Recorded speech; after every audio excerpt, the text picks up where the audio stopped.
Hace muchos años, cuando comencé a estudiar las emociones negativas, el punto más crítico que descubrí fue que no se puede hacer ningún progreso hacia la salud, la felicidad, el amor y el cumplimiento del potencial mientras se insista en mantener intactas las emociones negativas.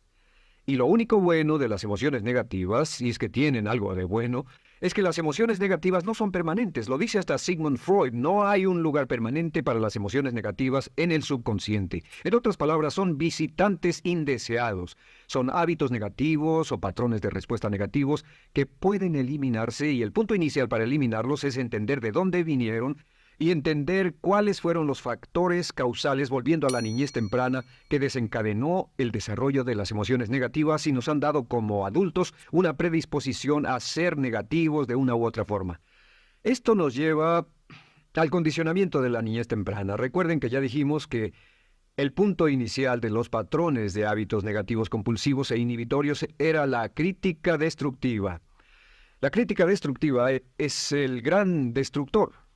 La crítica destructiva destruye a las personas en su interior y las deja caminando en círculos por fuera. Muchas personalidades han sido minadas y destruidas, mucha autoestima ha sido puesta de lado como resultado de la crítica destructiva más que cualquier otra cosa que podamos imaginar. La crítica destructiva es el gran asesino. Ahora, ¿por qué es eso tan malo? Sabemos que los niños en sus primeros años y al ir creciendo tienen una necesidad tremenda de amor y aprobación de sus padres. De hecho, muchos psiquiatras y psicólogos han dicho que la razón número uno de la enfermedad mental en los adultos es el retiro de amor o el amor no expresado. Sabemos que cualquier persona con prestigio, una persona que es importante para un niño, tiene un impacto enorme en ese niño y los niños hasta la edad de 6 años tienen muy poca habilidad para discriminar entre una crítica válida y una crítica inválida. Lo que esto significa es que todo lo que diga un padre o un pariente mayor o una persona mayor, cualquier cosa que diga una persona de prestigio o una persona importante para un niño es aceptada como cierta. Es aceptada como una representación válida de la realidad.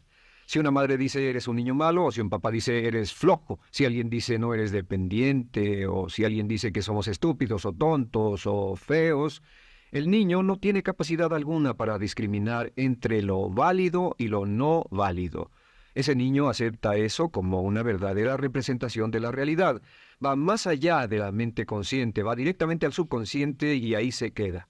Muchos de nosotros como adultos aún estamos viviendo en base a la información negativa que recibimos cuando éramos niños. Y después como adultos que decimos, pues decimos así es como soy, o siempre he sido así, o algunas personas dirán, pues es de familia, tu padre era así, los hijos son así, tu madre era así, etcétera. ¿De dónde viene? Nada de estas cosas es de familia. Por ejemplo, cuando estaba creciendo, mis padres habían sufrido la depresión y la depresión les produjo un impacto enorme. Y cuando hablábamos de comprar algo, lo recuerdo muy bien, mis padres se ponían muy tensos y decían, no podemos pagarlo, no podemos pagarlo, no podemos pagarlo, no podemos pagarlo. Tenían una mentalidad de carencia, esta mentalidad de no podemos pagarlo toda su vida. Y luego yo crecí y aunque nunca he experimentado la depresión y la mayoría de ustedes, 10, 20, 30, 40 años después, aún estamos diciendo no puedo pagarlo, no puedo pagarlo, no puedo pagarlo. Aún tomamos como base esas frases críticas, esas frases emocionales que usaban nuestros padres. Tal vez sus padres les decían como mi padre me decía a mí una y otra vez, nunca acabas lo que empiezas, nunca acabas lo que empiezas. Nunca acabas lo que empiezas. Eres un flojo, nunca acabas lo que empiezas. Y cuando fui adulto tuve muchos problemas para acabar lo que empezaba. Al acercarme al final de la tarea, comenzaba a sentirme ansioso y buscaba cualquier excusa por posponerla o retrasarla. El segundo factor que nos predispone a emociones negativas es la falta de amor.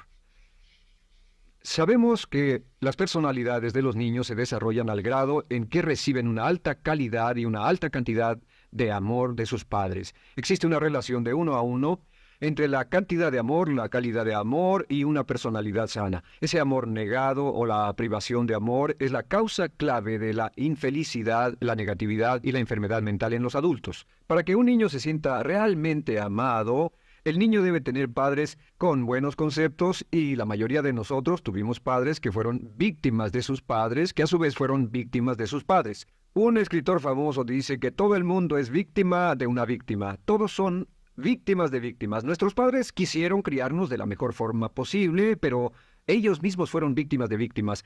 Y para que un niño se sienta realmente amado, deben existir tres condiciones. La condición número uno es: los padres deben amarse a sí mismos. Los padres deben amarse a sí mismos. Recuerden, nunca le podrán dar más amor a otros que el que sienten por sí mismos. Si no se aman a sí mismos, no pueden amar a sus hijos. Si tienen un poco de amor por sí mismos, deben difundirlo en sus hijos. Si tienen poco amor por sí mismos y es absorbido por sus esposos, entonces, a veces, aunque deseen amar a sus hijos, no tienen amor que darles. Sus padres querían amarlos y en muchos casos no tenían amor para darles. Y eso es porque nunca lo recibieron cuando crecieron.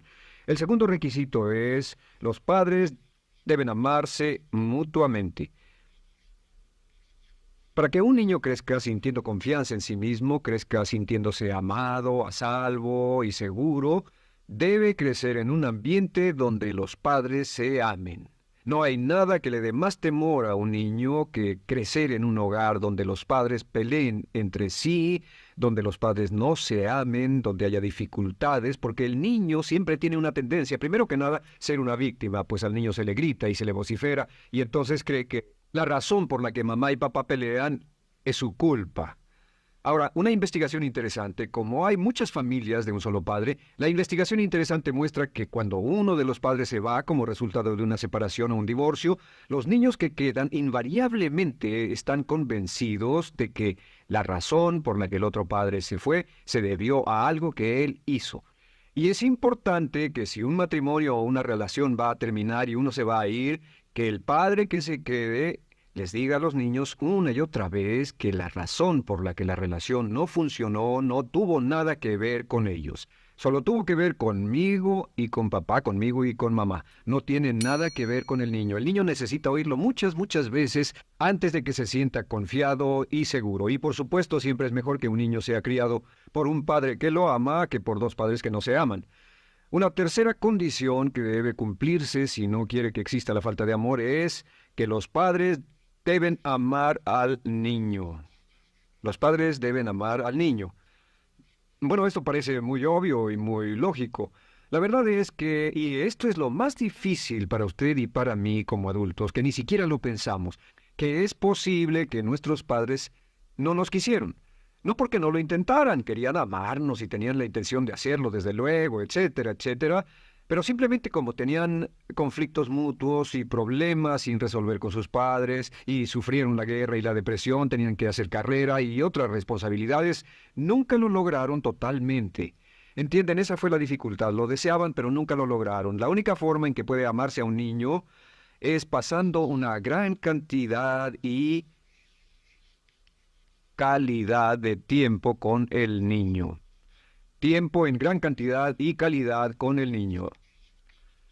10 minutos al día no bastan. Los niños se consideran valiosos según el grado en que las personas más importantes en su vida pasen tiempo con ellos. Si las personas más importantes en su vida, sus padres, solo pasan poco tiempo con ellos, los niños concluyen que la razón para ello es que tienen muchos defectos, que hay algo esencialmente malo en ellos y que por eso sus padres no pasan más tiempo con ellos. Los niños no piensan con la razón, lo hacen en forma emocional. Solo piensan: mi padre está aquí, me ama, y si no pasa tiempo conmigo, él o ella no me aman. Y si cualquiera de esas tres condiciones existió o más cuando estaba creciendo, los padres no se amaban a sí mismos o no se amaban mutuamente, o tal vez no lo amaban porque nunca lo lograron, aunque querían, entonces usted debe haber crecido en conjunción con la crítica destructiva que se llama culpa. ¿Y qué es la culpa? Pues simplemente la culpa es un sentimiento de no valer mucho. ¿De dónde sacamos este sentimiento? Lo obtenemos cuando continuamente gente importante nos critica en nuestra vida y simultáneamente no nos dan el amor que necesitamos. Sentimos que no valemos mucho o que no valemos nada. Y un sentimiento de culpa nos lleva a un sentimiento de falta de mérito, falta de valor y culpa. Y esa culpa, ese sentimiento de falta de mérito, es el mayor problema del siglo XX, la principal fuente de enfermedad mental. Es la fuente principal de los problemas en las relaciones, la fuente principal de enfermedad psicosomática, la fuente principal de la mayoría de los problemas que afectan a nuestra sociedad. Es el profundo sentimiento de culpa y falta de mérito que se expresa o se esconde en los pensamientos o en la actitud. No valgo suficiente. No valgo suficiente. No valgo suficiente. Ya hablamos de la autoestima y de lo importante que es. La autoestima significa me quiero mucho, me quiero mucho, me quiero mucho, me quiero mucho. Las personas que han sido criadas con críticas destructivas durante su vida no solo no se agradan a sí mismas, no sienten que sean lo bastante buenas para nadie y en muchos casos están llenos de odio por sí mismos. Se odian a sí mismos, se autocondenan o se detestan y verán que esto sale en sus conversaciones y sale en sus relaciones con otras personas. Las personas que no se quieren a sí mismas, aunque quieran tener buenas relaciones, simplemente no son capaces de ello. Las personas que piensan que no son buenas para nada siempre lo hacen aflorar, siempre será un problema. Ahora, ¿cuál es la razón principal de la culpa? ¿De dónde viene la culpa? La culpa viene de 3 fuentes negativas: padres negativos, influencias negativas o religión negativa. Una de las 3. Cualquiera de estas 3 usa la culpa. De la culpa se valen y aprovechan, en especial los padres y las organizaciones religiosas, por 2 razones. Una es el castigo. La culpa se usa para castigarnos. Cuando estamos creciendo, el castigar es la forma más fácil de hacer que uno se sienta mal. Nuestros padres nos hacen sentir mal castigándonos físicamente o sermoneándonos o regañándonos. Y el castigo es una forma muy eficaz de irnos conformando o de conseguir que hagamos lo que los demás quieren. La segunda razón por la que se usa la culpa cuando se practica en forma consciente, y algunas organizaciones la practican así, es para tener más control emocional en especial, porque se puede controlar a una persona emocionalmente con culpa y manipular su comportamiento. Hay muchas organizaciones que usan la culpa como una herramienta de control y manipulación. Si puede controlar a las personas con suficiente fuerza y en forma emocional, puede conseguir su dinero, puede conseguir su tiempo, puede conseguir su compromiso, demandar sus recursos, etc. Muchas organizaciones usan la culpa para aplicar un castigo. Muchas organizaciones de caridad que se anuncian por televisión, en especial las de causas benéficas que involucran a niños o a personas incapacitadas, usan un sentimiento de culpa. A usted le va tan bien que debe sentirse culpable por estas personas que sufren. O envíenos algo de dinero y eso se encargará de su culpa por un momento hasta que lo incluyamos en nuestra lista de correo, etc. Y la culpa es un estándar. ¿Por qué se usa tan comúnmente?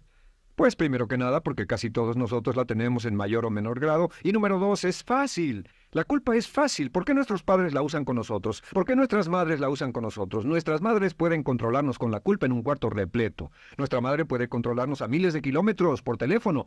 Los padres usan la culpa en sus hijos porque sus padres usaban la culpa en ellos y así sucesivamente. Es lo más fácil. No existe un esfuerzo físico. Puede hacerse con una mirada, o de reojo, o una palabra. Ya sabe que las personas siempre buscan lo más fácil. Esté alerta. Ustedes han sido criados en un ambiente donde se les ha hecho sentir culpa y casi todos lo vivimos. Debemos entender que la culpa es como una letrina o bacterias emocionales negativas que se colocan en la raíz de su psique o su subconsciente y activan todas las demás emociones negativas: furia, odio, envidia, resentimiento, frustración y duda, temor, etcétera. Las crea y las activa a todas, y la forma para en realidad deshacerse del centro es exorcizarlo, extirparlo. Y es lo que vamos a hacer el resto de esta sesión. Primero, ¿cómo podemos saber si nos criaron con sentimientos de culpa? Bien, a esto le llamamos la manifestación adulta de la culpa. Manifestación adulta de la culpa. Puede saber, probándose a sí mismo, cuánto de esto tiene. Número 1. La manifestación adulta de la culpa es que tiene sentimientos de inferioridad, sentimientos de inadaptabilidad y de no merecer las cosas. No siente que merezca que le pasen cosas buenas. Si una persona ha sido criada con crítica destructiva y se le hace sentir culpa, entonces cuando logra éxito, aún con un tremendo esfuerzo, tiene una tendencia terrible de sentir que no se lo merece. A esto se le llama, por cierto, temor al éxito. El temor al éxito es solo otra forma de decir que la persona que ha estado condicionada a pensar de sí misma como poco valiosa o no lo bastante buena se siente muy incómoda cuando experimenta el éxito. Se siente muy tensa y a disgusto. Realmente si sienten demasiada tensión comienzan a aspirar cocaína, a beber demasiado alcohol, se enredarán en comportamientos autodestructivos, tendrán una sensación tremenda de ansiedad, como si alguien fuera a descubrir algo de ellos. Hay un libro en la librería que dice, si me está yendo tan bien, ¿por qué me siento como un impostor? Tienen el llamado síndrome del impostor. ¿Alguna vez ha tenido éxito en algo y la gente ha ido a usted a decirle, vaya, hiciste un excelente trabajo, o eso es maravilloso, aunque haya sido muy duro para usted, y sintió que los demás iban a descubrir, siente como que, es decir, que iban a descubrir que realmente no es bueno, que solo fue un fraude, solo un accidente, y por supuesto es lo que dice, fue coincidencia, fue un accidente, la verdad, no sé ni cómo lo hice. Hacen todo lo posible por huir de ese sentimiento de inferioridad y de no merecer las cosas. Estén muy alertas. La segunda manifestación adulta de la culpa es la autocrítica destructiva. Hay una línea de un gran poeta que dice, aquellos a quienes se les hace mal, hacen mal a su vez. Los niños a muy temprana edad, a veces a la edad de 2 o 3 años, comienzan a menospreciarse, se desgarran, hasta se golpean y se castigan físicamente si se les critica demasiado. Siempre dicen el equivalente de no valgo suficiente o no soy muy bueno, y se castigan a sí mismos. Y la crítica destructiva es un síntoma real de un sentimiento escondido de culpa e insuficiencia. El número 3 es que fácilmente manipuladas por la culpa, las personas pueden jalar sus cordones de culpa en forma muy simple. Realmente vemos que existen dos tipos de personas en el mundo, los lanzadores de culpa y los receptores de culpa. Invariablemente, estas personas se atraen mutuamente. Y por supuesto el lanzador de culpa es la persona que se identifica con el padre que lanzó la culpa y el receptor es la persona que se identifica con el que atrapó la culpa. Pero los lanzadores y los receptores de culpa se unen, se equilibran perfectamente, se establecen y forman una nueva generación de lanzadores y receptores de culpa. Podemos decir que usted es fácilmente manipulado por la culpa, porque ha estado muy bien condicionado. Su jefe puede tirar de su cordón de culpa, una persona en un autobús puede tirar de su cordón de culpa, una sobrecargo puede tirar de su cordón de culpa. Esté muy alerta a esto. La cuarta manifestación de culpa es que usted la usa. Usa la culpa y culpa a otro generosamente. ¿Por qué?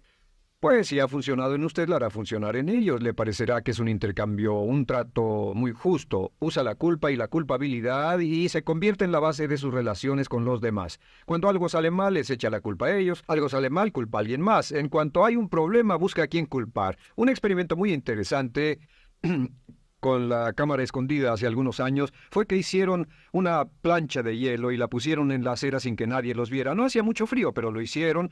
Y observaron cómo reaccionaban las personas cuando pasaban por ahí, cuando caminaban por ahí, llegaban a esa plancha de hielo, se desequilibraban y se resbalaban, y lo primero que hacían era observar a la persona más cercana a ellos, enojados, verdaderamente furiosos, en otras palabras, buscaban a quién culpar. Y si no había nadie cerca de donde habían caído, se levantaban otra vez, miraban a su alrededor, no había nadie, y entonces pateaban el piso, pateaban con fuerza y se iban.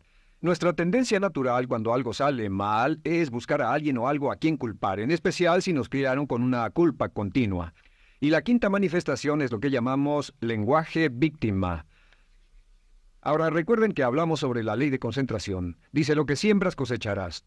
También dice, si usas lenguaje de víctima, mantienes viva la culpa, la refuerzas, la edificas, la cultivas, la utilizas. El lenguaje víctima es lenguaje como no puedo, no puedo.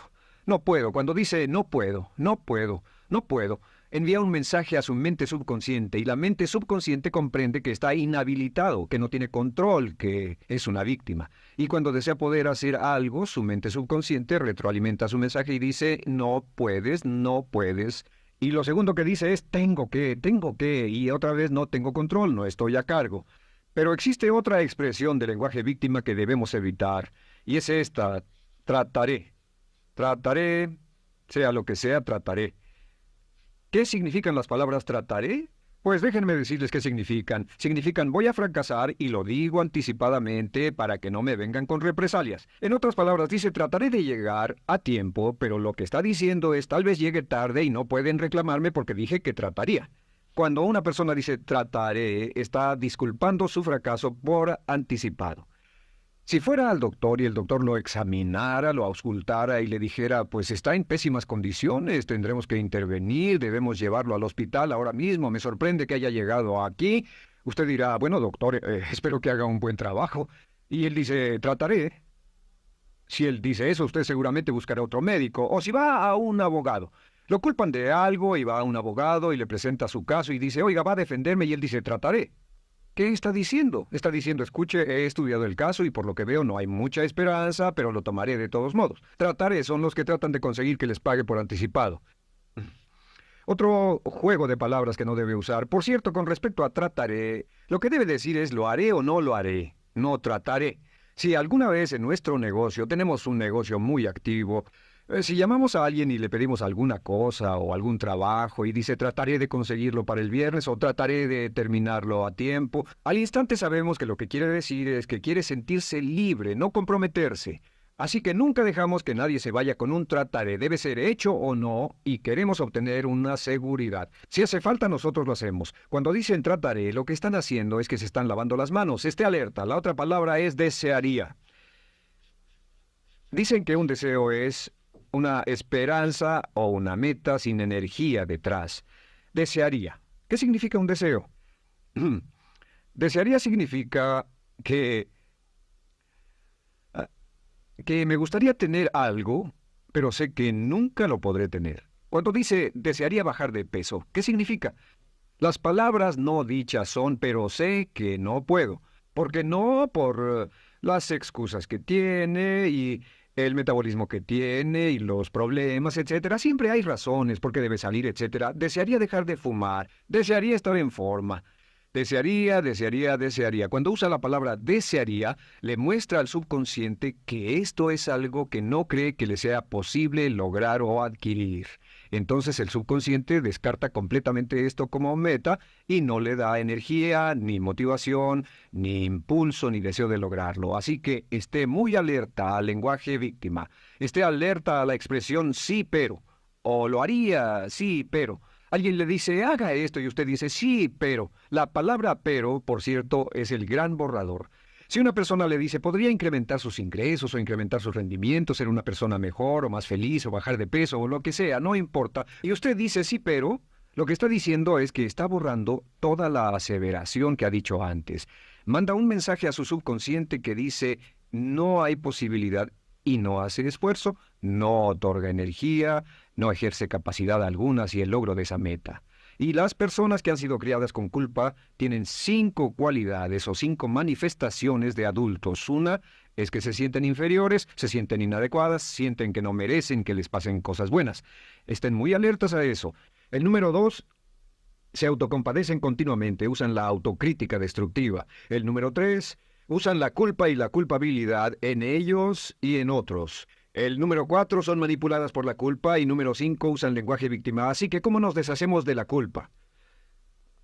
¿No es sorprendente cómo se aclara esto? Este pizarrón, todo se borra. Tengo una varita mágica cuando me voy a sentar al escritorio. Entonces, ¿cómo nos deshacemos de la culpa? Para deshacerse de la culpa,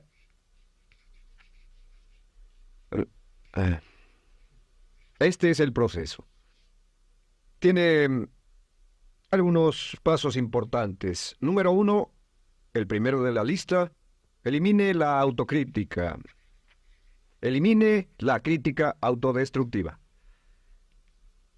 En otras palabras, nunca diga nada destructivamente crítico de usted mismo. No lo diga. Esta es la regla básica. El subconsciente acepta lo que diga usted como cierto, como un mandato. Así que no diga nada de sí mismo que no desee sinceramente que sea cierto. No diga estoy cansado, estoy gordo. No diga no puedo o debo. No diga nada a menos que quiera que sea cierto. Las palabras que van después de la palabra yo son las palabras que su subconsciente registra como mandatos, excepto cuando dice yo desearía o lo intentaré. Así que elimine la crítica destructiva. Siempre hable en términos positivos sobre usted. Me gusta mi persona, puedo hacerlo, lo haré, escogí hacerlo, pero nunca diga no, no puedo. Número 2 es no dejarse manejar por la culpa. rehúse ser manejado por la culpa. Porque cada vez que le permita a alguien que lo manipule por la culpa, ¿sabe qué pasa? Refuerza y hace más poderoso el efecto de la influencia de la culpa en su vida. Cuando yo crecí, debo decir que yo crecí en una familia que estaba muy influenciada por la religión negativa. Realmente mi madre, Dios la bendiga, tenía un cinturón negro en el pecado e hizo un trabajo verdaderamente soberbio en ello. Y yo tardé en sobreponerme. Cuando me casé con Bárbara, ella también venía del mismo tipo de familia y recapacitamos. Hay una hermosa respuesta cuando uno de los dos caía de nuevo en los viejos patrones. Decía, no tratas de hacerme sentir culpable, ¿o sí? No tratas de hacerme sentir culpable, ¿o sí? Solo diga, no tratas de hacerme sentir culpable, ¿o sí? Y no deje que las personas lo manipulen usando la culpa. El número 3, no use la culpa o la culpabilidad y anuncie que no va a usarla. Ah, no la use en otras personas y permita que sus hijos o su cónyuge digan lo mismo. No tratas de hacerme sentir culpable, ¿o sí? Repítalo una y otra vez. Y si la otra persona le dice eso es lo que trato, contéstele no va a funcionar. Y no funcionará. Es que la culpa solo funciona mientras usted no sepa que está siendo usada en usted. El número 4 es lo que llamamos la ley del perdón. Es la más importante de todas. Realmente es el centro, es el meollo de toda esta sesión. La ley del perdón simplemente dice que usted está sano mentalmente hasta el grado en que pueda perdonar libremente y olvidar las ofensas. Que su habilidad para perdonar a los demás es la clave que determina su felicidad y su éxito en la vida. Su habilidad para perdonar a los demás es la única forma de eliminar la culpa. Su disponibilidad para perdonar a los demás y olvidar ofensas es el determinante más importante de si usted está o no totalmente integrado y es un adulto que funciona como ser humano. Porque la tendencia de culpar y de guardar rencores es una tendencia patológica infantil que la poseen todas las personas que están enfermas mentalmente. La habilidad para olvidar, para perdonar libremente, es la marca del ser humano realmente iluminado. Ahora, acepte eso como real. Hay 4 personas a las que debe perdonar. Número 1, perdone a sus padres. Perdone a sus padres por todo lo que le hayan hecho para herirlo. La mayoría de nuestras investigaciones muestran que casi todos nuestros problemas como adultos se remontan a no estar dispuestos o no poder perdonar a nuestros padres por algo que hicieron que nos hirió. Perdónelos un 100%, escríbales, llámeles por teléfono, dígales, o cuando menos perdónelos en su corazón, pero perdone a sus padres. Número 2, perdone a los otros. Perdone a todos los demás. Perdone a todos los que lo hayan herido de algún modo, por cualquier cosa, y déjelo así. Ahora, hay muchos que dicen no puedo perdonar a esa persona por lo terrible que me hizo, pero recuerde esto, el perdón es perfectamente egoísta. El perdón no tiene nada que ver con la otra persona, solo tiene que ver con su paz mental y con su propia integridad mental. Número 3, perdónese a sí mismo. Perdónese por todas las cosas débiles, tontas, insensatas y estúpidas que haya hecho, porque todas las personas han hecho cosas tontas, insensatas, estúpidas y ridículas, pero perdónese en un 100%. Y finalmente, la última parte de esto, si ha hecho algo que hirió a alguna persona, vaya a disculparse. Es sorprendente el hecho de vidas que se arruinan año tras año por personas que no tienen la fortaleza intestinal, las agallas y el valor para decir lo lamento. Una de las cosas más importantes es desarrollar carácter hasta el grado en el cual hacemos las cosas que son muy difíciles para nosotros, hasta el grado en el cual hacemos las cosas que sabemos que están bien aunque sean difíciles, en especial cuando son difíciles emocionalmente. Y la clave para deshacerse de la culpa, la clave para ser una persona total y completamente positiva, es perdonar a los demás. Perdone a las personas con quienes ha sostenido una relación. Perdone a sus jefes anteriores. Perdone a los amigos que lo han herido. Perdone las inversiones que estuvieron equivocadas. Perdone a los jefes que lo despidieron. Perdone a sus padres. Perdone a todo el mundo. Desarrolle una actitud hacia la vida con la que rehúsa guardarle rencor a los demás. Solo repita una y otra vez, los perdono a él o a ella por todo. Los perdono por todo. Los perdono por todo. Y eso es todo. La clave para librarse de las emociones negativas es rehusarse totalmente a continuar con cualquier situación negativa. No olvide que es un acto muy egoísta, y será tan egoísta como usted quiera. El acto del perdón lo libera y libera a la otra persona y le garantiza que se moverá rápidamente hacia el cumplimiento de su potencial. Para tener éxito, una mujer debe ser mejor en su trabajo que un hombre. Golda. Una de las grandes metas en la vida es lograr la paz mental, y la razón por la que muy pocas personas tienen paz mental es porque no la ven como una meta bastante importante, y si lo hacen no se toman el tiempo para entender lo que se interpone entre ellos y su paz mental. Ya hablamos de uno de los principales obstáculos o principales pares de obstáculos, que son los patrones de hábitos negativos, el temor al fracaso, el temor al rechazo. Estos nos roban una enorme cantidad de paz mental, y también hablamos de sentimientos de culpa, sentimientos de inadaptabilidad, de falta de mérito, de no merecer, etc. También ellos nos roban paz mental. Pero en esta sesión quiero hablar de la última, por así llamarlo, clave a esta discusión de emociones negativas, y es a lo que llamamos imaginación negativa. Las palabras imaginación negativa vienen de un extenso cuerpo de literatura que fue escrito a principios de siglo. Encontraron que la imaginación negativa es algo que creamos en nosotros mismos y que al mismo tiempo nos causa una enorme cantidad de estrés y desesperación. La imaginación negativa crea temor. Y una de las mejores definiciones del temor que he visto últimamente se llama experiencias de fantasía que parecen reales.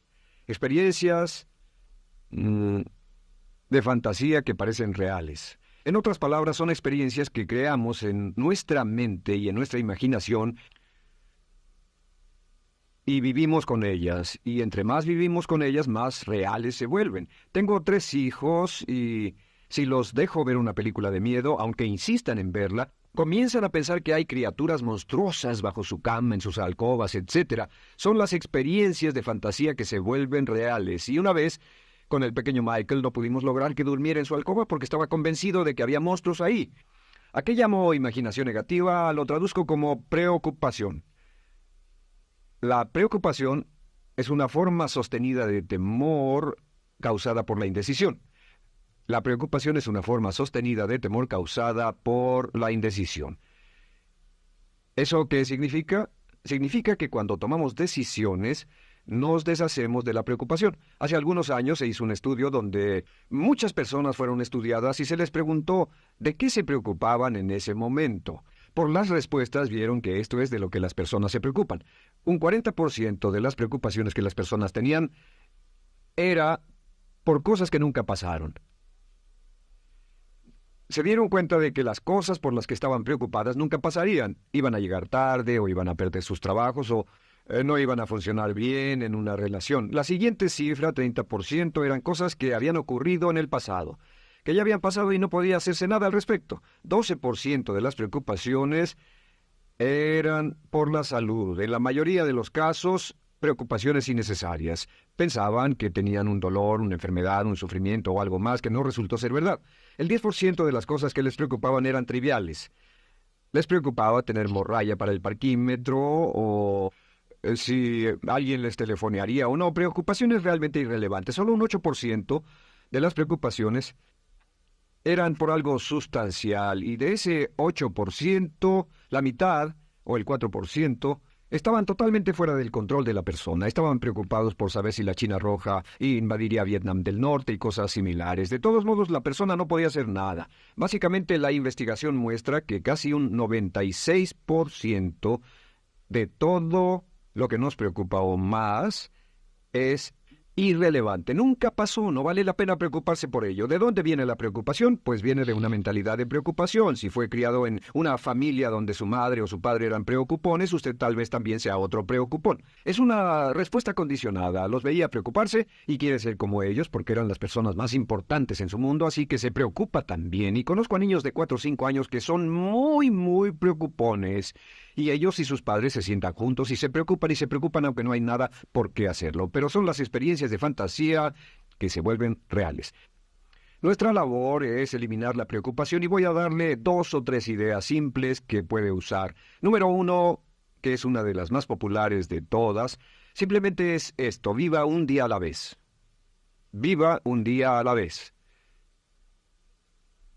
No se preocupe por lo que pueda pasar mañana. No se preocupe por lo que pueda pasar dentro de un año o dentro de 6 meses. Solo haga lo mejor que pueda ahora. Hay una hermosa frase de Teddy Roosevelt. Dijo algo que significaba esto. Haz lo que puedas, donde estés, con lo que tienes, y no te preocupes por el resto. Haz lo que puedas, donde estés, con lo que tienes, y no te preocupes por el resto. La clave número 2 para tratar con las preocupaciones, y yo tengo un enorme número de retos que enfrento en mi vida empresarial, y es llegar a los hechos. Esto es muy importante, llegar a los hechos. No los hechos aparentes, no los hechos rápidos, no los hechos que parecen obvios, sino entender los hechos reales. Tomar el tiempo para examinar una situación y descubrir cuál es la verdad real de la misma.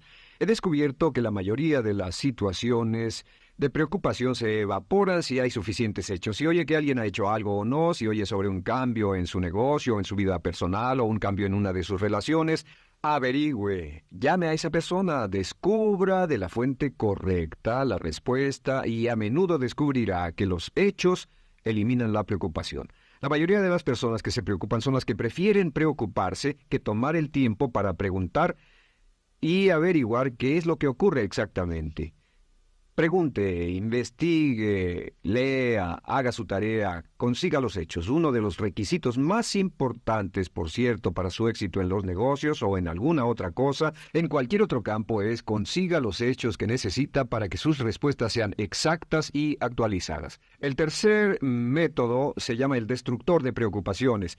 Destructor de preocupaciones es una expresión que inventó uno de nuestros graduados. Dijo que esta expresión literalmente salvó su negocio y salvó su salud mental. Es una de las técnicas más simples, se lo juro, es dinamita. Consiste en 4 pasos.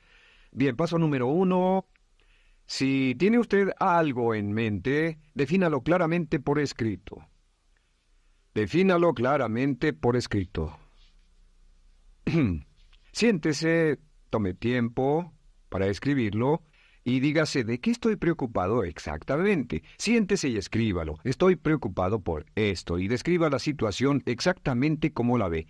En medicina dicen que un diagnóstico exacto equivale a un 50% de la cura. El diagnóstico exacto, definirlo claramente por escrito, es un 50% de la cura. Y un punto importante aquí es que a veces cuando parece tener un problema abrumador, tiene más de un problema, tiene una situación llamada enjambre. Tenemos 1, 2, 3, 4 problemas juntos. Si los define claramente por escrito, puede escribirlos 1, 2, 3, 4.